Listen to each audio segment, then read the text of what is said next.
Hey, Tommy G here, and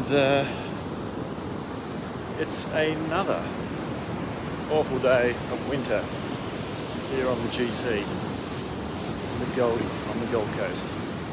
So it's good to sometimes, even though normally I'm on the beach in the mornings, it's a little frosty right now in the mornings. Those polar winds that are coming across Australia. Nonetheless, I guess if I was training for a triathlon, I'd be out there and training, no problem. Now it's more about longevity, not so much performance, and optimizing. And so, with today's title around systems and that everything is connected,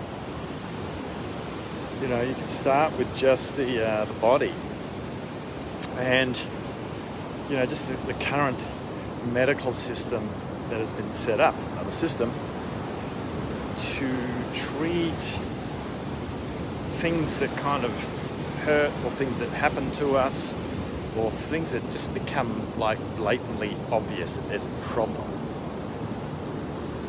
And the thing is that the part when we get to know about it a lot of the time is pretty well down the track.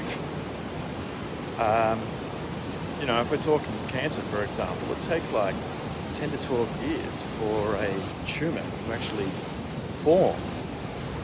So all of a sudden it rolls up as cancer, or even when we're talking about cardiovascular issues, years of something going on. Could be some form of abuse from what we're eating, some bad habits there, and all the eating all the processed crap.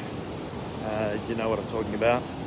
Things like too much sugar, or too much alcohol, or too much of stuff that ain't really good for us, that kind of didn't exist before food became industrialized. It was a bit harder to get crappy food back then, back in the village. But exercise and sleep. We used to sleep a lot better than we do today, and once again, it's underrated because it's one of those things that kind of you take for granted. It's kind of it's when you're sort of like timing out. So you're thinking, oh well, nothing's happening while I'm asleep. You can bet there is a shitload of things happening while you're asleep around recovery in the system.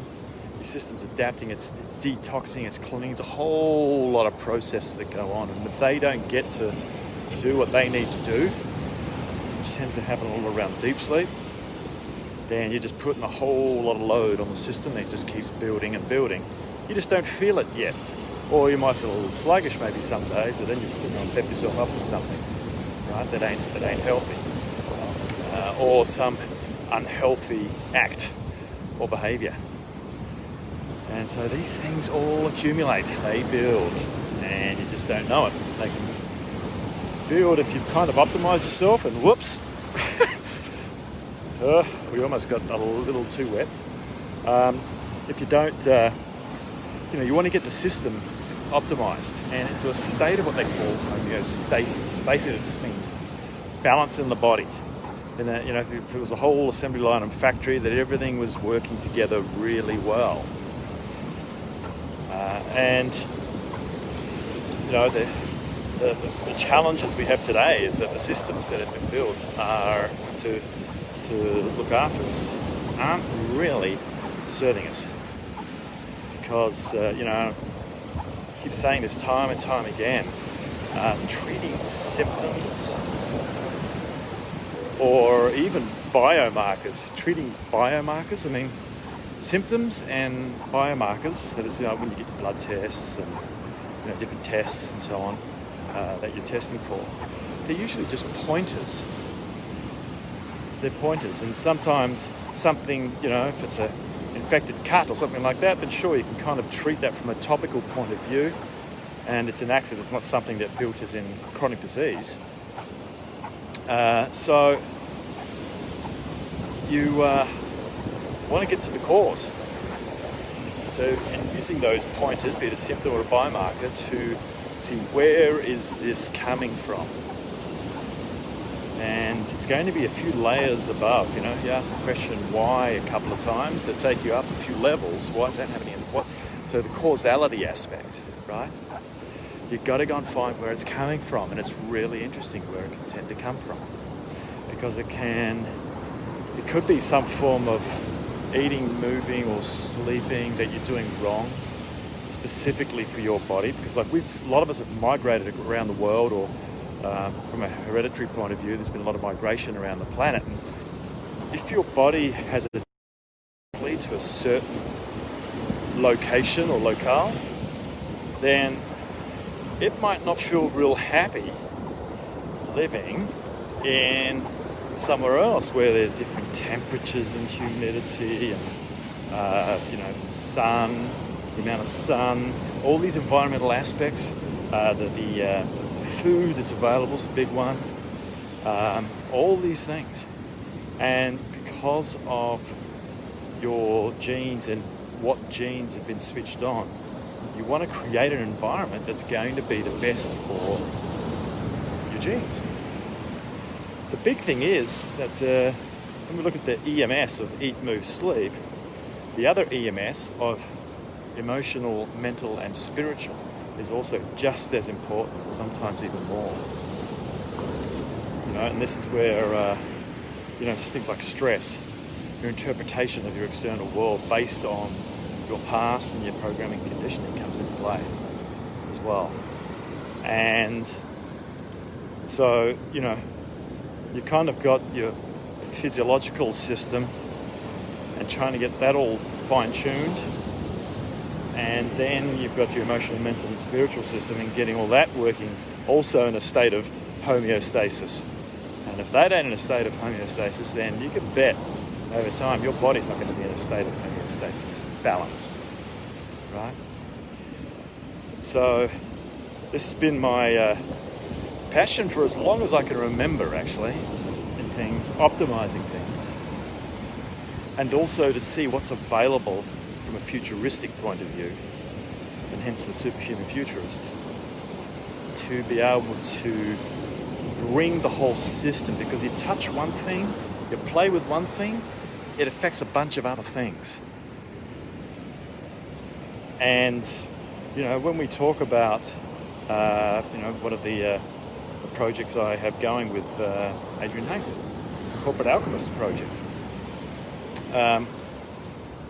another system is the corporate system, and seeing what we can do to help people become optimized in that environment, but also what we can do to influence the change of that environment, working with leaders so that it becomes a system that's more aligned with the individuals that are in it, so that we get one whole state of homeostasis around what's currently called the employee and the corporate structure and so on. So once again, you start to see how these things are all connecting, because everything's connected. It's proven already. It's science. Just go back 100 years, or maybe not so much.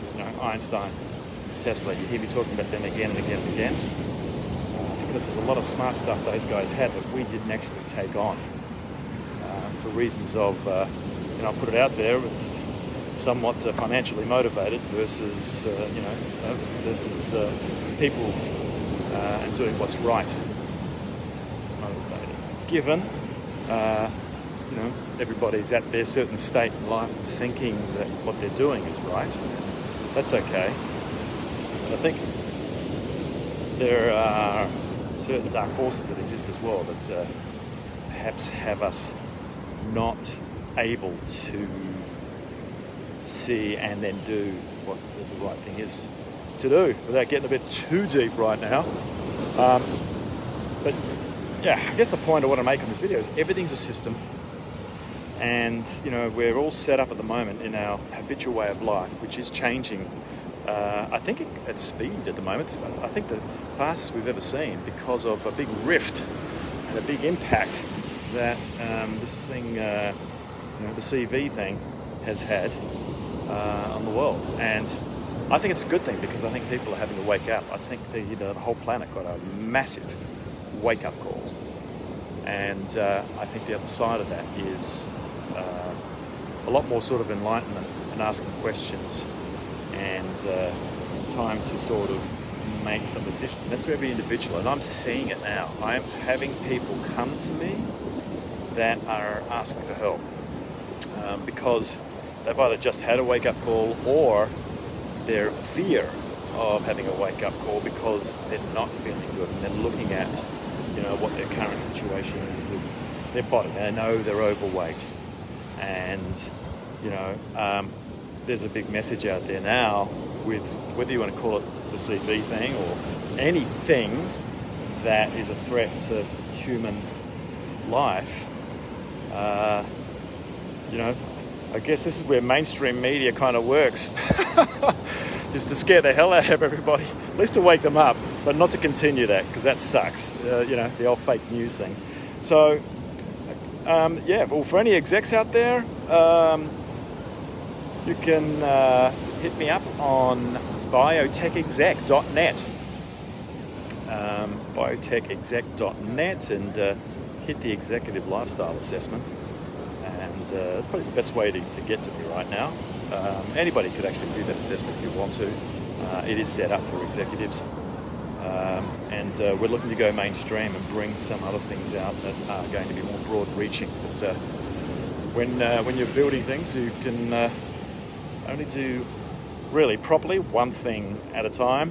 And I've always been one of those entrepreneurs that's had a bit of the shiny object syndrome and loving all the new stuff. And my evolution has been to sort of narrow things down sequentially and not become overwhelmed. And things like meditation and journaling helps me keep on that track. So guys, gals, things, have a good rest of your day, evening, night, breakfast, whatever you happen to be doing. I hope it's good. And we will see you on the next Better Tune In. Bye.